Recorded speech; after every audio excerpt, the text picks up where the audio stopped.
फारिस का बादशाह सूरज जिसकी ममलकत में हिंदुस्तान से कूच तक के 127 सूबे शामिल थे। जब कसेसुसन में तख्त शाही पर बैठा तो अपनी सल्तनत के 30वें साल उसने एक जबरदस्त खुशी का जश्न मनाया, जिसमें मादी से लेकर फारिस तक के तमाम मनसबदार हुकाम, उमरा और रईस मदऊ किए गए थे। उस वक्त मलका वश्ती ने भी अक्सूरस के शाही महल में औरतों की ज़ियाफत का एहतमाम किया। जश्न के आखिरी दिन जब बादशाह सुरूर में था तो उसने अपनी खिदमत में रहने वाले सातों ख्वाजा सराओं को हुक्म दिया कि वो मलका वश्ती को खूब बना सजाकर और शाही ताज पहनाकर दरबार में पेश करें, ताकि अहले दरबार उसके बेपनाह हो सके। फारिस का बादशाह सूरज जिसकी ममलकत में हिंदुस्तान से कूच तक के 127 सूबे शामिल थे। जब कसेसुसन में तख्त शाही पर बैठा तो अपनी सल्तनत के 30वें साल उसने एक जबरदस्त खुशी का जश्न मनाया, जिसमें मादी से लेकर फारिस तक के तमाम मनसबदार हुकाम, उमरा और रईस मदऊ किए गए थे। उस वक्त मलका वश्ती ने भी अक्सूरस के शाही महल में औरतों की ज़ियाफत का एहतमाम किया।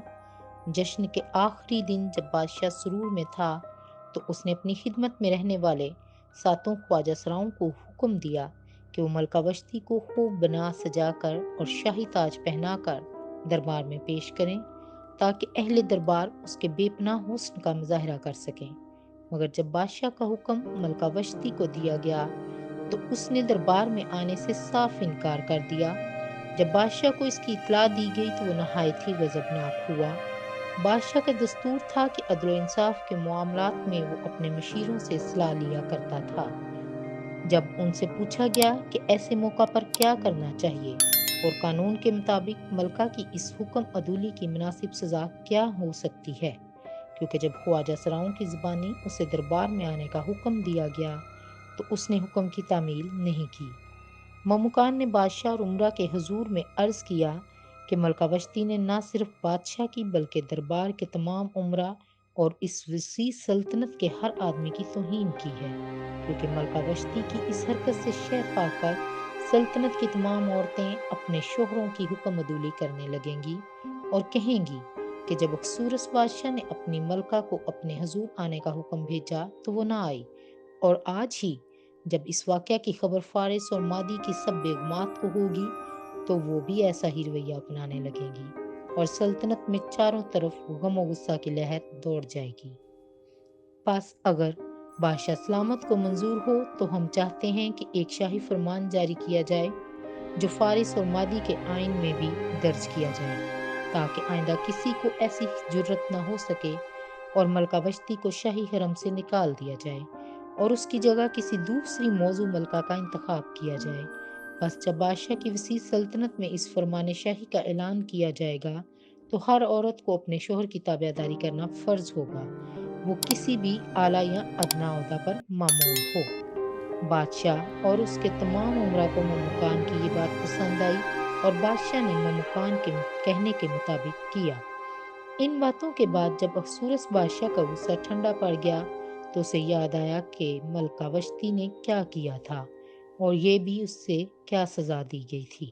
तब वो मुलाजमीन जो ख़ास तौर पर बादशाह की खिदमत पर मामूर थे यूं अर्ज़ करने लगे कि अगर बादशाह सलामत का हुक्म हो तो हुजूर के लिए खूबसूरत और कमवारी दोशीज़ाएं ढूंढी जाएं। जो दोशीज़ा बादशाह की मरगूब नज़र ठहरे वो वश्ती की जगह मलका बनाई जाए। बादशाह को ये बात पसंद आई और उसने ऐसा ही किया। कसेसुसन में बिन यमीन कबीला का एक यहूदी था जिसका नाम मर्दकी बिन यायर बिन समई बिन फेस था, जो यरूशलेम के उन यहूदियों में से था जिन्हें शाह बाबल नबुकत नजर शाह यहूदा यकूनिया के साथ असीर करके ले गया था। मर्दकी की एक भतीजी थी जिसका नाम हदसा उर्फ आस्तर था, जिसे उसने गोद ले लिया था और उसकी परवरिश की थी, क्योंकि आस्तर के वालिदैन मर चुके थे और वो नहायत ही हसीन और खूबसूरत थी। उसके वालिदैन की वफ़ात के बाद मर्दकी ने अपनी बेटी की तरह पाला था। बादशाह के फरमान के जारी और मुश्तहिर हो जाने के बाद बहुत सी दोशीज़ाएं कसेसोसन में लाई गईं और हेजा के सुपुर्द हुईं।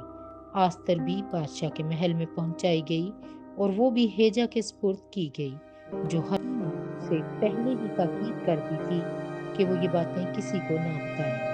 مرد کی آستر کی خیریت کا حال دریافت کرنے کے لیے ہر روز ہرمسرا کے صحن کے سامنے چکر لگایا کرتا تھا۔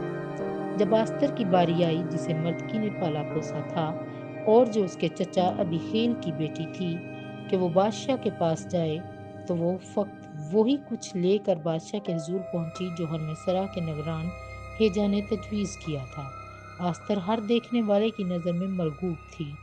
وہ شاہی محل میں بادشاہ کی سلطنت کے 7ویں سال کے 10ویں مہینے میں، جسے تبت کہتے ہیں، بادشاہ کے حضور پیش کی گئی۔